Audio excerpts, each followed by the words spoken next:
कल 30 अगस्त शनिवार भाद्रपद मास की सप्तमी तिथि है और यह कोई आम सप्तमी नहीं है, यह गणेश सप्तमी है और साथ ही संतान साधक व्रत का भी गुण जुड़ा हुआ है। यानी गणपति की कृपा, शिव शक्ति का आशीर्वाद और संतान प्राप्ति की मंगल वृत्ति सब कुछ एक साथ है। ऐसे शुभ योग पर किया गया सच्चा, सरल और श्रद्धापूर्ण उपाय जीवन के अंधेरे बदल सकता है।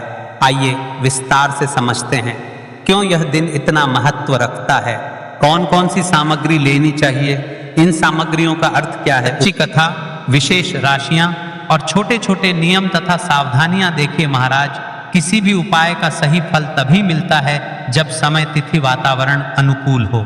आज जो तीनों तत्व साथ बैठे हैं सप्तमी तिथि, जो अपनी ही जगह पवित्र है, गणेश सप्तमी, विघ्नहर्ता की विशेष उपस्थिति, संतान साधक व्रत, संतान संबंधी इच्छाओं में बल, ये तीनों मिलकर एक ऐसा द्रव्यमान बना देते हैं जिसमें हमारी मनोकामनाएं तेज होकर फल सकती हैं। मात्र 51 चावल के दाने, एक हल्दी का दीपक, साथ में 7 चने की दाल का उपाय। इस विशेष पावन पर्व पर आपका घर का कोई भी एक व्यक्ति, कोई एक ऐसी माता बहन शिव मंदिर में इस उपाय को करती है तो पूरे घर परिवार में चल रही परेशानियां भी समाप्त होगी और मनोकामना भी पूर्ण होगी। महाराज जी, जो मनोकामना बड़े बड़े पूजा पाठ अनुष्ठान से पूर्ण नहीं होती, केवल वह इस उपाय को करने से पूर्ण हो जाती है। मात्र 51 चावल के दाने, अक्षत पूरे टूटे नहीं होने चाहिए, एक हल्दी का दीपक, हल्दी से बना छोटा दीपक या हल्दी के ऊपर तेल घी लगाया गया दीपक, 7 चने की दाल, एक छोटा पत्ता या दूर्वा को अर्पित करने के लिए। देखिए महाराज जी, अब हम आपको बता देते हैं उपाय के मुख्य रहस्य, जैसे कि किस उपाय को करने से क्या होगा। 21 चावल के दाने, अक्षत चावल समृद्धि, पोषण और स्थिरता का प्रतीक है। 51 ये एक विशेष संख्या है जो पूर्णता और शुरुआत दोनों का सूचक है। यह छोटे छोटे हिस्सों में न टूटने वाला समर्पण दर्शाती है। अक्षत से जीवन के बुनियादी तत्व, आहार, स्थिरता और संतोष की मांग होती है। हल्दी का दीपक दी आरोग्यता और शुभता का प्रतीक है। हल्दी के दीपक द्वारा आप अपने घर के वातावरण से नकारात्मकता दूर करने और स्वास्थ्य समृद्धि की प्रार्थना करते हैं। हल्दी की मृदुता और औषधीय ताकत को दीपक में समर्पित करना बेहद हितकर होता है। चने की दाल, चने का संबंध अन्न और संपत्ति से है, साथ ही यह बंधन और परिवार के भोजन का प्रतिनिधित्व करती है। चने की दाल का दान घर में लक्ष्मी के स्थायी वास का संकेत देती है। इन तीनों को शिवलिंग या गणेश प्रतिमा के समीप समर्पित करते ही एक तत्व का समन्वय बनता है। हल्दी, समृद्धि, अक्षत और पारिवारिक स्थिरता, चना दाल। आज की इस शिव महापुराण की कथा में एक पत्र आया है। पत्र से जाने किस महिला के साथ चमत्कार हुआ जिसने इस विशेष उपाय को सप्तमी तिथि के दिन किया। सुनीता गांव की एक साधारण सी महिला थी। पिछले 4-5 साल से उनके घर में संकट था गया। 3 बच्चों की पढ़ाई रुकी हुई थी और घर का माहौल भी तनावपूर्ण था। क्या न किया, ढेरों उपाय, सलाह, पर कुछ भी स्थायी असर नहीं हुआ। फिर किसी ने उनसे कहा, भाद्रपद पर गणेश सप्तमी और संतान साधक व्रत के समय 51 अक्षत और एक हल्दी दीपक तथा चने की दाल का समर्पण करो। सुनीता ने सच्चे मन से यह साधारण सा उपाय किया। मंदिर में दूध नारियल चढ़ाया, 21 चावल समर्पित किए, हल्दी का दीपक प्रज्वलित किया और चने की दाल दान कर दी। उसने केवल इतना कहा, हे गणेश, हे शिव, मेरे घर को संबल दो। कुछ ही हफ्तों में क्या हुआ, उसके पति को एक अच्छा प्रस्ताव मिला। छोटे छोटे काम से घर की आमदनी बढ़ने लगी। बच्चों के लिए एक सहायता मिल गई जिससे पढ़ाई फिर से हुई। पर सबसे बड़ा परिवर्तन सुनीता के मन में आया। आशा और धैर्य लौट आया। आज सुनीता कहती है, मुझे चमत्कार चाहिए था, पर भगवान ने मुझे जो दिया, स्थिरता, अवसर और आशा, वह सबसे बड़ा चमत्कार था। यह कहानी हमें सिखाती है उपाय का असली फल केवल बाहरी बदलाव नहीं, बल्कि अंदर का विश्वास और आशा भी है, और वही सबसे बड़ा वरदान है। क्या भरोसा। महाराज जी, अगला पत्र आपका हो तो देखिए, आपको इस उपाय को श्रद्धा मन भाव से अच्छे तरीके से करना है। ठीक है, अब बात कर लेते हैं कल की वीडियो में। जिन माता बहनों ने अपनी राशि से जुड़ा फटी जानवरों के लिए कमेंट बॉक्स में अपना नाम लिखा था, वे लोग जान लो अपनी राशि से जुड़ा भाग्य। कल की 2 विशेष राशि। सबसे पहली राशि वृषभ, जिनकी आजकल आर्थिक उथल पुथल है या घर परिवार में अस्थिरता है, इस उपाय से स्थायित्व और वित्तीय सुधार की संभावना बढ़ती है। दूसरी राशि कन्या, जिनके करियर, नौकरी या कार्य क्षेत्र में रुकावटें आती रहती हैं, इस उपाय से मार्ग साफ होने और मेहनत का फल मिलने के योग होते हैं। पर याद रहे, यह केवल दिशा निर्देश हैं। तो बात कर लेते हैं हम 51 चावल के दाने और एक हल्दी के दीपक के उपाय के बारे में। तो देखिए, महाराज की वीडियो को आपको अंतिम तक देखना है और हम आपको आगे संपूर्ण बातें बताने वाले हैं कि आपको चावल के दाने कहाँ से लेना है, उपाय को किस प्रकार करना है, शिव मंदिर में किस समय करना है, कैसे करना है, घर आकर के क्या करना है, शिव को क्या बोलकर आना है। ठीक है, तो वीडियो को बीच बीच में से स्किप ना करें। 51 अखंड चावल के दाने और हल्दी का दीपक, तो भोलेनाथ की कृपा से मनोवांछित फल प्राप्त होता है। आज मैं को हर छोटे छोटे चरण को विस्तार से समझाऊंगा। कई सारी माता बहनें उपाय को बहुत जल्दी करती है और फिर कहती है शिव हमसे प्रसन्न नहीं होते। सबसे पहले मन को शांत कर लो। सुबह हो तो नित्य स्नान करके स्वच्छ वस्त्र पहन लो। यदि प्रदोष काल में कर रहे हो तो भी साफ सुथरे कपड़े पहनो। मन में सच्ची श्रद्धा और विश्वास हो, यही सबसे बड़ा साधन है। आत्मा में अहंकार या जलन न रखो। उपाय केवल शिव मंदिर में किया जाना अनिवार्य है, घर में नहीं। मंदिर में ही करना है। 51 अखंड चावल के दाने, एक एक दाना पूरा फटा न हो। बाजार का ले सकते हो या घर की रसोई के दाने भी चलेगा। हल्दी का दीपक, जो कि गेहूं के आटे से दीपक बनाएं और उसमें हल्दी पीसी अच्छी मात्रा में मिलाएं। नमक बिल्कुल न डालना है। दीपक में रुई की बत्ती लंबी और तेल भरें।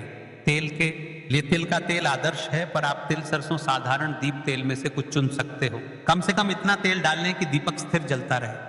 हमें इस उपाय को यदि सुबह के समय कर रहे हैं तो आपको 1 लोटा शुद्ध जल शिवलिंग पर जलाभिषेक के लिए लेकर के जाना है। यदि आप इस उपाय को साथ में कोई अन्य सामग्री भी लेकर के जाना चाहते हैं तो आप वह भी लेकर के जा सकते हैं। ठीक है, जैसे कि फूल, कुछ ताजा पुष्प, 1-2 पुष्प मंदिर के लिए और एक पुष्प घर ले जाकर रखने के लिए। यदि आप इस उपाय को करने के पश्चात शिव जी की शिवलिंग पर पुष्प समर्पित करना चाहते हैं, अष्टगंध समर्पित करना चाहते हैं, बेलपत्र, तो आप ये अन्य सामग्री भी समर्पित कर सकते हैं। लेकिन हमें सबसे पहले उपाय करना है। उसके पश्चात अब देखिए महाराज जी, आपको एकदम शुद्ध अच्छे से अखंड एक छोटी सी पोटरी कागज है जिनमें 51 चावल के दाने बांध कर रख लीजिए। एक छोटा बर्तन दीपक रखने के लिए, ताकि तेल टपकने से समस्या ना हो। अब देखिए महाराज जी, हम इस उपाय को कर रहे हैं तो हमें इस उपाय को करते समय कुछ सावधानियां भी भारत नहीं है, इसलिए हम आपको उपाय को विस्तार से बता रहे हैं, अच्छे से बता रहे हैं, ताकि आप कोई भी गलती ना करें और आपका उपाय सफल हो। तो देखिए, हम बात कर लेते हैं हल्दी के दीपक के बारे में। हल्दी दीपक बनाने की विधि, दीपक बनाने की विधि विस्तार से बताऊंगा। साधारण है, ध्यान से बनाइए। एक साफ बर्तन में गेहूं का आटा आवश्यकता अनुसार निकालिए। छोटी सी लोई के बराबर आटा ले लीजिए। इसमें 1 चुटकी हल्दी पाउडर अच्छी मात्रा में मिला लीजिए। हल्दी रंग दीपक को शुभ बनाती है। नमक बिल्कुल न डालें। पानी बहुत कम डालकर मिश्रण को गूंथा जाए ताकि एक नरम लोई बन जाए, बहुत सख्त नहीं और बहुत नरम भी नहीं। अब उस लोई की छोटी छोटी लोई लेकर बीच में गड्ढा बना दीजिए। दीपक का आकार कटोरी जैसा होगा ताकि बत्ती आ सके। दीपक में रुई की बत्ती रखें। रुई को बीच से थोड़ी लंबी रखें ताकि बत्ती दीपक से ऊपर रहे। अंत में दीपक में तेल भरें। ध्यान रहे कि तेल बत्ती के आसपास पर्याप्त रहे। अब दीपक प्रज्वलित करने के लिए तैयार है। दीपक पूरी तरह सूखा न हो, नर्म आटा आवश्यक। दीपक को जलाकर परीक्षण कर लें ताकि मंदिर में जलाते वक्त समस्या न हो।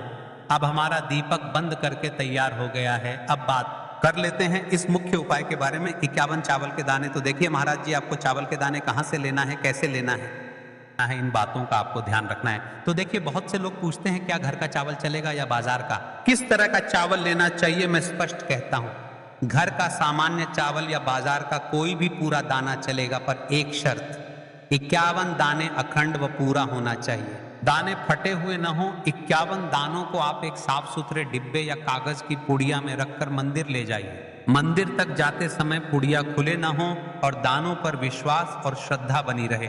अब देखिए, हमारे चावल के दाने भी तैयार हो गए और हमारा दीपक भी।